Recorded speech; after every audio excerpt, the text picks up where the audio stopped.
Welcome back. This is the next segment. I'm recording these out of order, so I think this is number 3. So we made our dough, we mixed it with the olive oil, we had it sit for about 30 minutes, a little bit more than 30 minutes to the side, and now it's time for stretch and folds. What does that mean, right? Let me see if I can get you in a good place so you can see what I'm doing. You're gonna get your hand wet.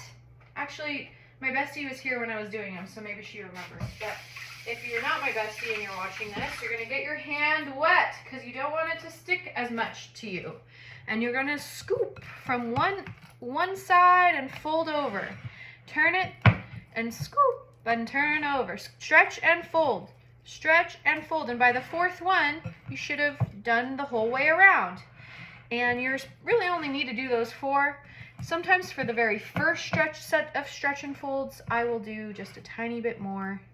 And you kind of just fold it over into itself. Sometimes it's kind of hard to stretch, so I jiggle it a little bit. But you do have to be careful. And then you just kind of roll it up into a thing, and then you set your timer again. There it is going off. You set your timer again for another 30 minutes. And you're going to do that for 4 total times. So 3 more times after this. So in 30 minutes, I'll do another stretch and fold. Another 30 minutes, another stretch and fold. Another 30 minutes, another stretch and fold. I cover it back up. I put it over there in the dark, warm spot. And you wash your hand in cold water. Everyone say it together. By the end, everybody. 4 stretch and folds.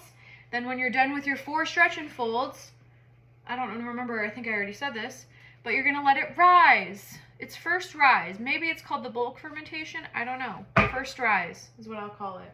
And you can either do that by, sometimes some people put it in their oven, off oven, not hot oven, off oven with the light on, because you want it to be kind of warm. If you're gonna cook it that same day, maybe later that day, maybe you did this process in the morning and you wanna bake at night, you can do that.